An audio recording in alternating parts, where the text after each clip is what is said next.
믿습니다. 오늘 마태복음 10장 40절로 41절의 말씀을 통해서 선지자의 상을 받자라는 제목으로 함께 은혜의 말씀을 나누겠습니다. 교회의 성탄절을 앞두고 사주를 대림절이라 부릅니다.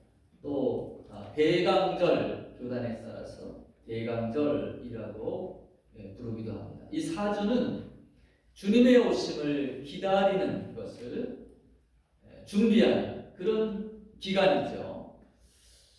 예수님께서 이 땅에 오셨을 때에 많은 사람들이 그 주님을 영접하지를 못하고 또 알아보지를 못했습니다. 그래서 요한복음 1장 11절에 보면 요한은 빛이신 분이 천지를 창조하신, 말씀으로 천지를 창조하신 그 분께서 자기 백성 가운데 자기 땅에 왔을 때 그 백성이 영접치 아니하였다라고 표현했습니다. 예수님께서 예루살렘 성전을 바라보시고 또 그 예루살렘 백성들을 안타까워하시면서 마태복음 23장 37절에 이와 같이 말씀하셔요. 예루살렘아 예루살렘아 선지자들을 죽이고 내게 파송된 자들을 돌로 치는 자요, 암탉이 그 새끼를 날개 아래 모음과 같이 내가 내 자녀를 모으려 한 일이 몇 번이냐. 그러나 너희가 온전히 아니하였도다. 이 말씀을 보면 하나님께서 예수님 전에도 많은 하나님의 종들, 선지자들을 보내셨음을 알 수가 있습니다. 그러나 그의 백성들이 그들을 맞이하지 않았고 도리어 선지자들을 죽이고 돌로 치는 그런 어리석음을 범하였노라, 그렇게 단식하셨습니다. 예수님께서 주셨던 그 비유, 예화에 보니까 주인이 포도원을 만들고 멀리 떠나면서 종들에게 맡겼어요. 근데 자꾸 하나님의 사람들, 종들을 보냈는데 다 죽이고 마지막에 내 아들을 보내면 저들이 공경하리라 그랬는데, 저는 상속자, 저만 죽이면 이 포도를 우리가 다 차지할 수 있다.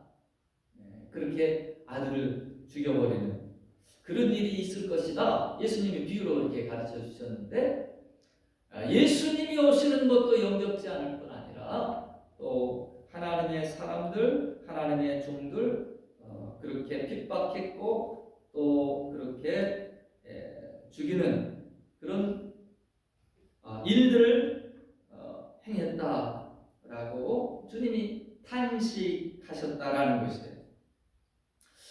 여러분, 왜 하나님께서 하나님의 종들을 세우십니까? 왜 하나님의 종들을 보내셨어요?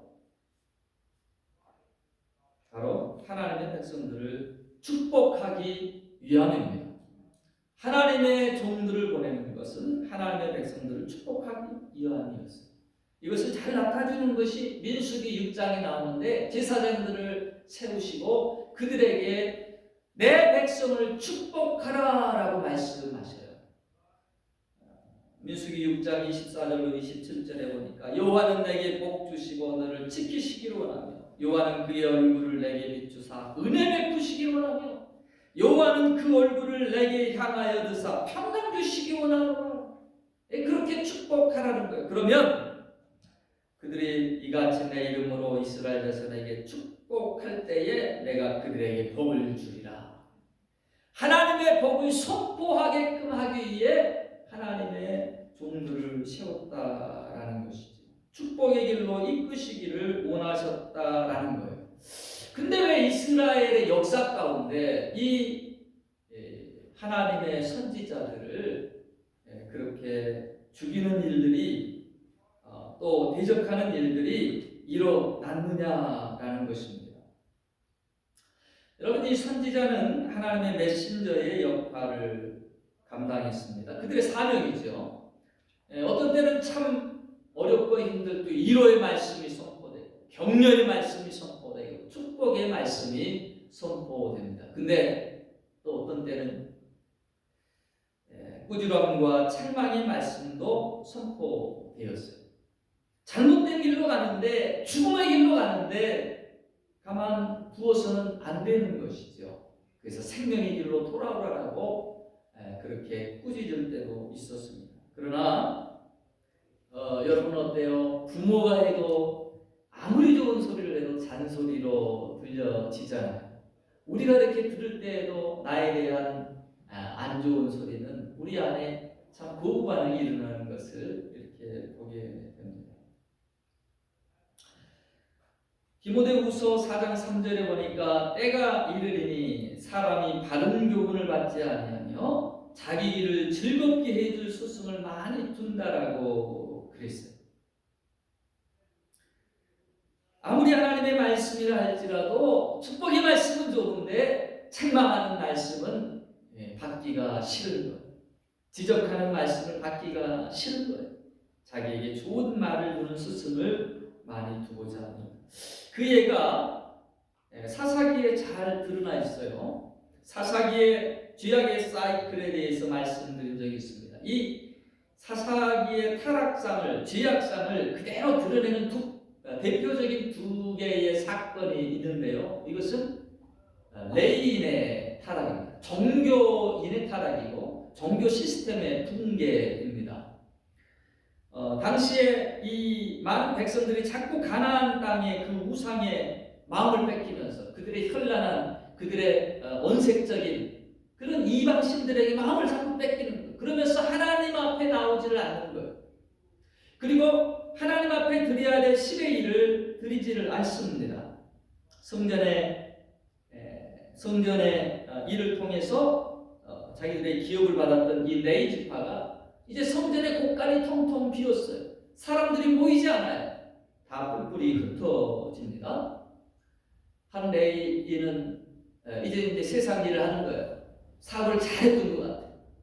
아주 부자가 돼가지고 첩까지 두고 삽니다. 근데 그 첩이 불황자에게 겁탈을 당하고 죽임을 당하게 되니까 그 몸을 12등분으로 나눠서 각 지파에게 보내고 그리고 큰 전쟁에 민족 안에서 전쟁의 불씨가 되었습니다. 그리고 또 하나는 다른 한 레이 사람, 이 사람은 미가가 제사장으로 지배 제사장으로 그렇게 고용을 합니다. 그 집을 위해서 복을 비는 자로 그렇게 취직을 해요. 그래서 내가 얼마를 줄 테니까 넌 우리의 집에 제사장으로 우리를 위하여 축복하라. 그러니 고용인이 되어가지고 귀에 좋은 소리만 해주는 거예요. 자기를 고용한 보스에게 무슨 안 좋은 얘기를 하겠습니까? 좋은 얘기만 하는 것이죠. 그러다가 더 좋은 조건으로 단지파의 제사장이 되어달라는 그런 제안을 받고 또 떠나가게 됩니다. 소동이 일어나는데 사사기의 마지막에 늘 이 죄악의 사이클을 얘기하면서 이 두 가지의 사건을 얘기하는 건 그들의 죄악이 크게 달했다라는 거예요. 마지막 보루인 하나님의 말씀 또 성전에서 예비하는 자들의 타락까지 이르게 되는 그 정도로 제사장 레위의 지파까지도 타락하는 모습을 지적을 해주고 있습니다. 저는 가끔 이와 같은 동일한 일들이 우리 이민교회 안에서도 일어난다라고 생각합니다. 주의 종들을 고용자로 보는 시각들이 많이 있습니다. 자신들이 돈 주고 부리는 사람으로 여겨진다는 것. 또 심지어는 목회자들도 자기가 월급 받고 일하는 사람들이라고 하는 그런 생각들을 가지신 분들이 있게 됩니다. 하나님의 종이 아닌 사람의 종을 만들려고 합니다. 미가의 제사장을 삼고자 합니다. 내가 돈을 주니 나를 위해 축복하고 나에게 좋은 말을 들려달라는 식입니다. 여러분, 그런 교회일수록 하나님의 생명이 머물 수가 없어요. 자꾸 문제가 일어나고 목회자가 바뀌게 되고 결국은 무너지게 되어 있습니다. 오늘 본문의 말씀을 통해서 우리가 하나님의 사람, 하나님의 종들 어떻게 대해야 할 것인지 오늘 예수님의 가르침을 통해서 교훈을 얻고자 합니다. 첫 번째로 여러분, 하나님의 종은 하나님의 사신이다라는 것. 자, 오늘 마태복음 10장 40절에 뭐라고 말씀하고 있습니까? 너희를 영접하는 자는 나를 영접하는 것이요, 나를 영접하는 자는 나를 보내신 이를 영접하는 것이니라. 제자들을 이제 파송하시면서 주님께서 세상 가운데 보내시면서 주시는 말씀입니다. 너희를 영접하는 자, 곧 나를 영접하는 것이고 예수님을 영접한다는 거예요. 또한 나를 보내신 하나님을 영접하는 것이다 라고 말씀을 해주고 있습니다. 그래서 고린도후서 5장 20절에 사도 바울은 그러므로 우리가 그리스도를 대신하여 사신이 되었다라는 표현을 쓰거든요. 이 대신하여라는 말이 헬라어로 프레스 비오멘이라고 하는 말입니다. 로마 황제가 보낸 대사를 의미할 때 사용하는 말이에요. 사신이래요. 영어 성경에도 보면 크라이스트 엠베서더라고 하는 표현을 하고 있습니다. 하나님이 보내셨다라는 것. 여러분, 지금도 그 대사들이 있습니다. 각 나라의 외교의 대사들이 있습니다. 이 대사들은 그 나라를 대표하고요, 또 왕을 대표하는 그런 사람들이죠. 그래서 사신을 모욕하는 일을 그를 보낸 나라나 왕을 모욕하는 것으로 그렇게 여깁니다. 성경에 이 한 예가 나와 있는데 다윗이 왕으로 이렇게 등극하면서 사신을 택해가지고 암몬에 보냅니다. 어찌 보면 이제 외교의 한 부분이죠. 이제 잘 지내보자라는 것이죠. 근데 이 교만한 암몬 왕이 신하들 이 다윗의 사신을 박대하고 수염을 뽑고 그리고 엉덩이가 드러날 정도로 그 옷을 찢어서 흘려보냈습니다. 이 말로 이 일로 인해 가지고 다윗은 진노하고 암몬과 전쟁을 치르게 되었고 결국 암몬은 멸망하게 되었습니다. 여러분, 하나님의 보낸 자를 바라볼 때 똑같은 비록 인간이지만 우리가 그를 보내신 하나님을 생각하면서 볼 수 있어야 되는 거예요.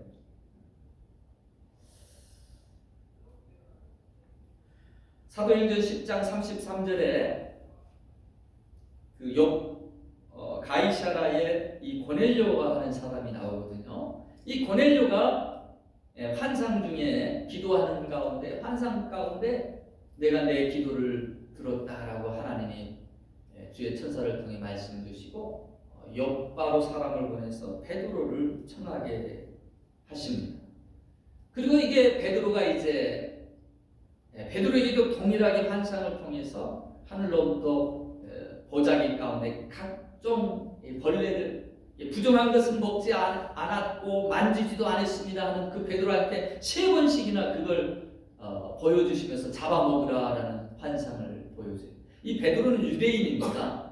그러니까 유대인은 상당히 그 정결 예식을 중요시하고 부정한 것을 가까이 하지 않는 그런 하나님의 그 명령을 받고 있어서 이게 습관화되어 있었고, 이방에게 복음을 전하는 것을 벌레만도 못한 그들에게 하나님의 복음을 전하는 것에 이게 자꾸 베드로가 거기에 장벽이 되는 거예요.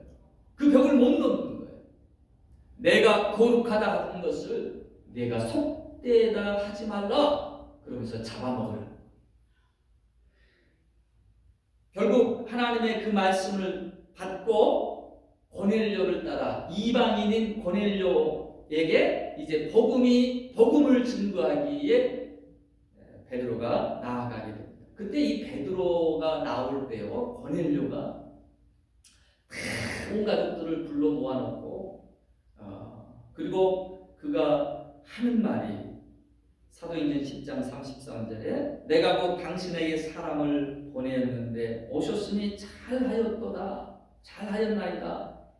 이제 우리는 주께서 당신에게 명하신 모든 것을 듣고자 하여 다 하나님 앞에 있나이다.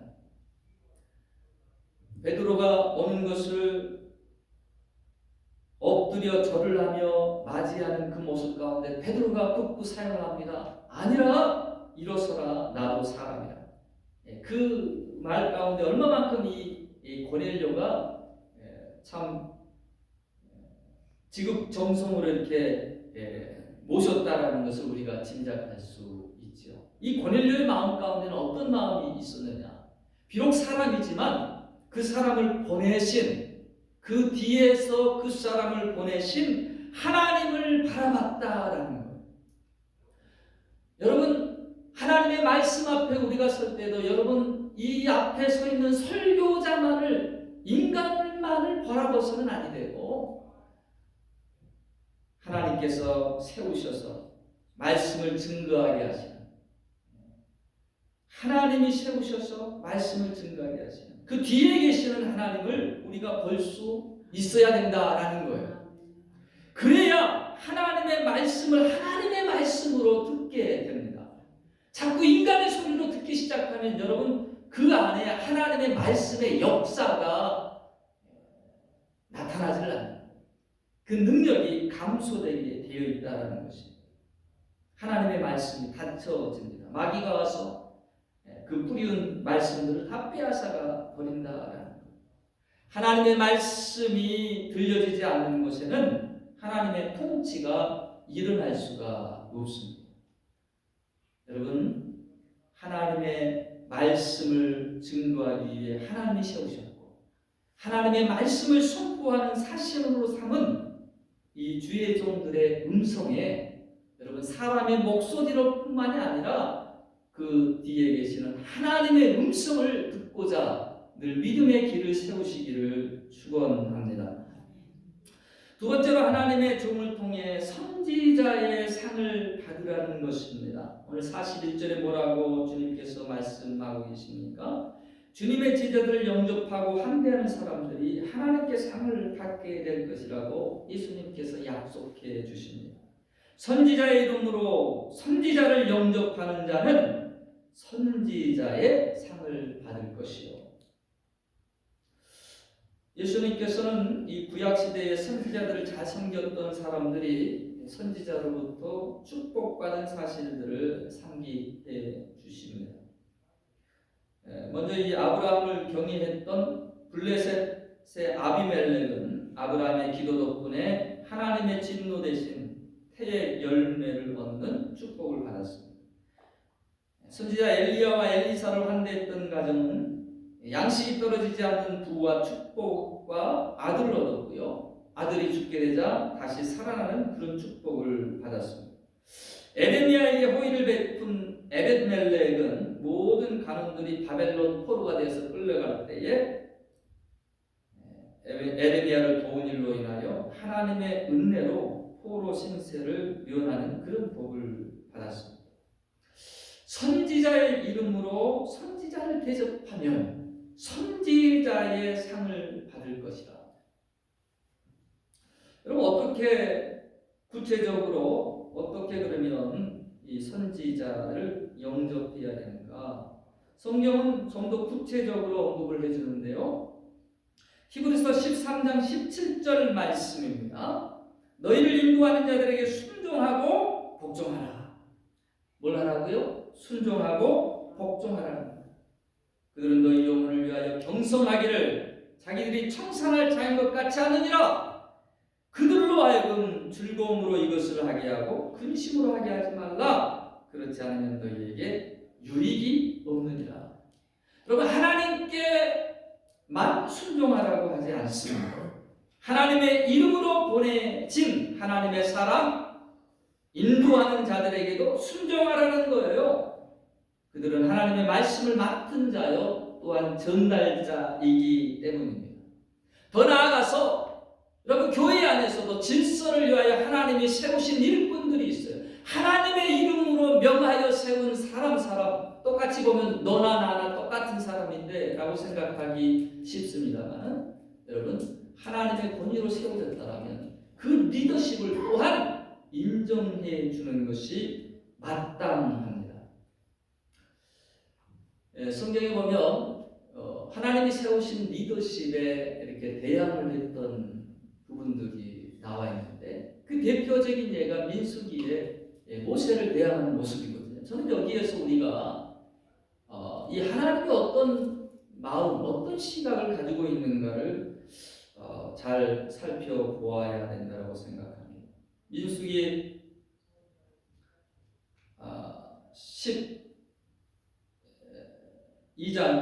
16장에서는 고라의 반역 사건이 나오죠. 이 고라는 레이지파에 속하고요. 어찌 보면 모세의 친사촌들이거든요. 이들이 그렇게 반항을 합니다. 너희가 분수에 지나도다 어찌하여 여호와의 총의 위에 스스로 높이느냐. 또 민수기 12장에 보면 미디안의 비방 사건이 나와요. 모세가 구스 여자를 취합니다. 첩으로. 잘못한 모습이죠. 근데 당연히 비판받아야 될 모습 같아요. 그런데 하나님께서는 뭐라고 말씀하시느냐. 너희가 어찌하여 내 종 비방하기를 두려워하지 않느냐. 이렇게 말씀을 하시는 것입니다. 결국 미디안은 문둥병이 걸렸고요. 모세가 중보 기도할 때에 그가 7일 동안 징 밖에 있으면서 그 후에 고침을 받고 돌아오게 되었습니다. 고라 자손들도 마찬가지입니다. 하나님이 땅을 벌리셔서 고라 자손들을 다 삼키는 그와 같은 징계로 임하게 되었습니다. 하나님이 너희와만 이야기하느냐? 하나님이 우리와도 이야기하지 아니하시느냐? 왜 스스로를 높여 여호와의 총리 앞에, 백성 앞에 그렇게 올라가려고 그러느냐라는 비방의 소리 가운데 하나님은 민수기 12장 6절로 8절에 이렇게 말씀하십니다. 여호와가 환상과 꿈으로 너에게 말하기도 하거니와 내 종 모세와는 그렇지 아니하니 구하는 내가 대면하여 명백히 말하고 은밀한 말로 하지 아니하며 그는 또 여호와의 형상을 보거늘 너희가 어찌하여 내 종 모세 비방하기를 두려워하지 아니하느냐.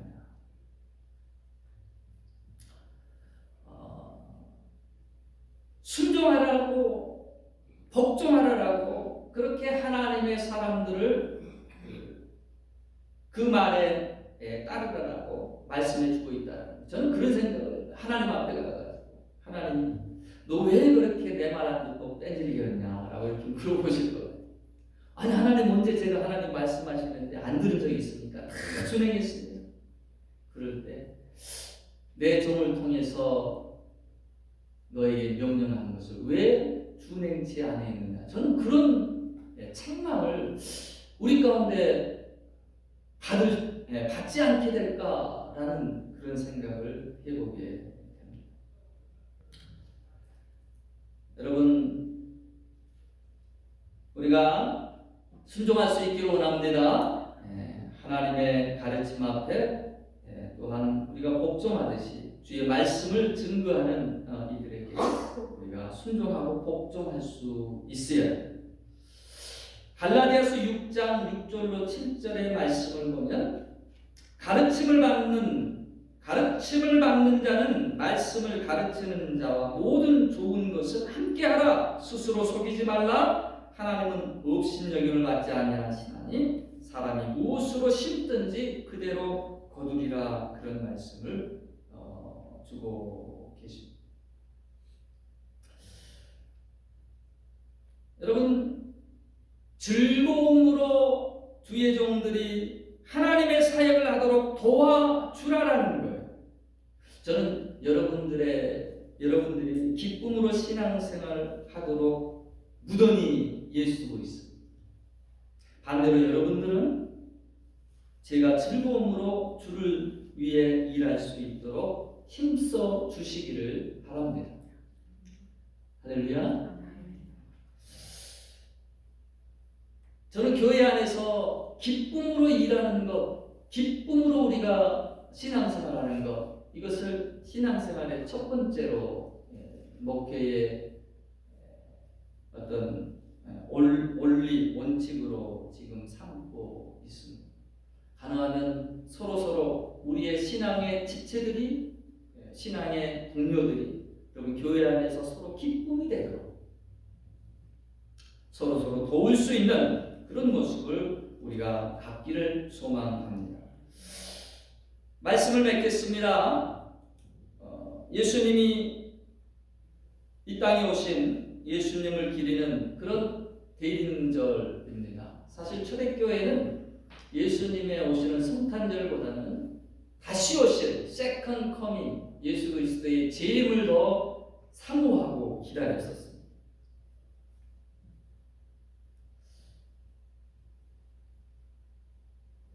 하나님은 끊임없이 하나님의 종들을 보내셨고요. 마지막 날 그의 아들이신 예수 그리스도를 이 땅에 보내주셨습니다. 대림절 가운데 여러분 어떻게 주님을 영접하고 계십니까? 생각해 볼 수 있기를 원합니다. 그저 나의 필요를 채워주고 섬겨주는 그런 알라딘 같은 존재가 아닌지, 정말 나에게 생명을 주시는 구세주로 우리가 영접할 수 있어야 합니다. 그리고 이 대림절에 또한 하나님으로부터 또 예수님으로부터 그 하나님의 이름과 예수님의 이름으로 하나님의 백성들을 생명의 길로 이끌도록 세움을 입고 보내심을 받은 하나님의 종들 또한 여러분 하나님의 이름으로 영접할 수 있기를 축원합니다. 그리고 선지자의 복, 동일하게 그와 같이 영접할 때에 선지자의 이름으로 선지자를 영접할 때에 약속하신 그 선지자의 축복 또한 다 받아 누릴 수 있는